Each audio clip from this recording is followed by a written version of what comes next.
کتاب گڑھ لی صحیفہ کئی بنا ڈالے، نبی کی عہد میں جھوٹے نبی بنا ڈالے، غرض کسی کو نہ چھوڑا سبھی بنا ڈالے، بشر سے لیکن شہ مشرقین بن نہ سکا، خدا تو بنا لیا لیکن حسین بن نہ سکا۔ رسول اللہ صلی اللہ علیہ وسلم کی زندگی کے بہت سے خوبصورت واقعے ہیں کہ جن کو آج بھی ہم سنتے ہیں تو ہمارا ایمان تر و تازہ ہو جاتا ہے، اور رسول اللہ صلی اللہ علیہ وسلم کو اللہ تعالیٰ نے معجزے عطا کیے، جیسے انگلی کے ایک اشارے سے چاند کے دو ٹکڑے کر دینا، آج چاہے تو سورج پلٹ آ جائے، آپ کسی جگہ بیٹھے تو پیڑ جھک کر سجدہ کرنے لگے، آپ جانوروں سے بات کر سکتے تھے، آپ کسی اپنے کی آنکھ میں اپنا لوگ امتحان ڈالتے تو اس شخص کی دیکھنے کی روشنی آ جاتی تھی، آپ کو جیسے بڑے اٹھ تو مردہ کھڑا ہو جاتا تھا، آپ علیہ السلام جتنی بھی اندھیری سے اندھیری جگہ پر چل جائے اس جگہ نور ہی نور ہو جاتا تھا۔ حضرت عائشہ صدیقہ رضی اللہ عنہا فرماتی ہیں کہ رات کا آخری پہر تھا اور میں اپنے گھر میں بیٹھی کچھ سی رہی تھی کہ اچانک وہ سوئی میرے ہاتھ سے گر گئی اور جو چراغ تھا وہ بھی بجھ گیا۔ اب ذرا یہ سوچے کہ رات کا آخری پہر تو اندھیرا کتنا ہوگا کہ اتنے میں ہی رسول خدا احمد مجتبیٰ صلی اللہ علیہ وسلم حضرت عائشہ صدیقہ رضی اللہ عنہا کے کمرے میں تشریف لاتے ہیں، اور جب میرے آقا تشریف لاتے ہیں تو کمرے میں اتنی روشنی ہو گئی، کمرے میں اتنا نور ہو گیا کہ حضرت عائشہ صدیقہ رضی اللہ عنہا فرماتی ہیں کہ اس روشنی میں میں نے اس سوئی کو تلاش کر لیا۔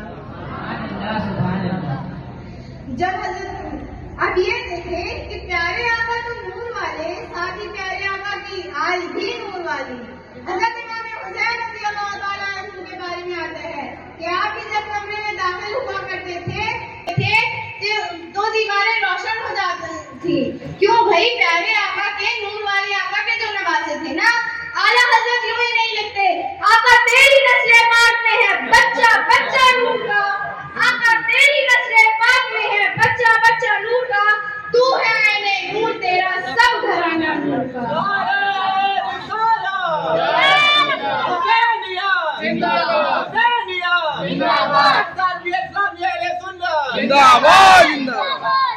اب بی بی عائشہ صدیقہ رضی اللہ تعالیٰ عنہا نے جب وہ پیارا سا نور والا چہرہ دیکھا تو آقا سے عرض کرتے ہیں کہ حضور آپ کتنے خوبصورت ہیں۔ آقا علیہ السلام فرماتے ہیں کہ ہلاکت ہے اس شخص کے لیے جو قیامت کے دن کی میرا یہ پیارا سا چہرہ نہ دیکھ سکے۔ اللہ اکبر، قیامت کے دن پیارے آقا کا یہ چہرہ نہ دیکھ سکنا کوئی چھوٹی سی محرومی نہیں ہے۔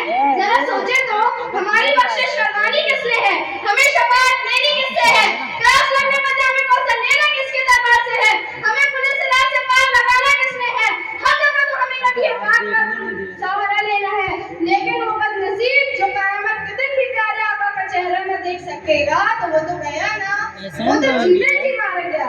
پھر بی بی عائشہ عرض کرتی ہے کہ حضور وہ کون ہوگا جو قیامت کے دن بھی آپ کا یہ پیارا سا نورانی چہرہ نہ دیکھ سکے گا؟ آقا علیہ السلام فرماتے ہیں کہ کنجوس ہے وہ شخص جس کے سامنے میرا ذکر اور وہ مجھ پر درود نہ پڑے۔ آج کل لوگ اتنے مصروف ہوتے ہیں کہ درود شریف پڑھنا ہی بھول جاتے ہیں۔ اب اس پر ایک اور حدیث پاک سنیے، آقا علیہ السلام فرماتے ہیں کہ جو شخص درود شریف پڑھنا بھول گیا وہ جنت کا دروازہ بھول گیا۔ ایک طرف فرماتے ہیں کہ درود نہ پڑھنے والا تو چہرہ بھی نہ دیکھ سکے گا، اور دوسری طرف فرماتے ہیں قیامت میں مجھ سے سب سے زیادہ قریب وہ ہوگا جس نے دنیا میں مجھ پر سب سے زیادہ درود شریف پڑھا ہوگا۔ کہیں فرماتے ہیں کہ جو روز مجھ پر 50 مرتبہ درود شریف پڑھے اس سے میں بروز قیامت مصافحہ کروں گا۔ میرے آقا کی شان تو دیکھیں، میرے آقا تو وجہ تخلیق کائنات ہے۔ حدیث قدسی میں آتا ہے کہ اللہ رب العزت فرماتا ہے اے محبوب میں تمہیں نہ بناتا تو یہ کائنات نہ بناتا۔ میرا ایمان یہ ہے کہ جو عزت اللہ نے میرے حضور کو دی نہ آج تک کسی کو دی ہے نہ قیامت تک کسی کو مل سکتی ہے۔ کس کس کا ایمان ہے وہ ذرا ہاتھ بلند کر کے بول دے، جو عزت اللہ نے میرے نبی کو دی وہ عزت اللہ نے کسی اور کو نہیں دیا، جو مرتبہ اللہ نے میرے نبی کو دیا وہ مرتبہ کسی اور کو نہیں دیا، جو مقام اللہ نے میرے نبی کو دیا وہ مقام کسی اور کو نہیں دیا، جو گھرانہ اللہ نے میرے نبی کو دیا وہ گھرانہ کسی اور کو نہیں دیا، جو اولاد اللہ نے میرے نبی کو دی وہ اولاد کسی اور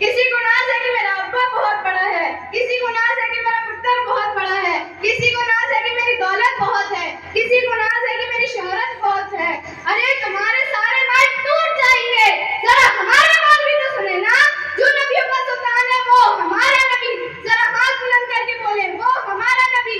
جو عالم کا سردار ہے وہ ہمارا نبی، جو شمع معراج کا دولہا ہے وہ ہمارا نبی، جو رب کا حبیب ہے وہ ہمارا نبی۔ نبی رسول سب جس کے مقتدی ہے وہ ہمارا نبی۔ معاشر میں شفاعت کا تاج جس کے سر آنا ہے وہ ہمارا نبی۔ اللہ نے جس کو تخت پہ ساتھ بٹھانا ہے وہ ہمارا نبی۔ سب جس کے غلام ہے وہ ہمارا نبی۔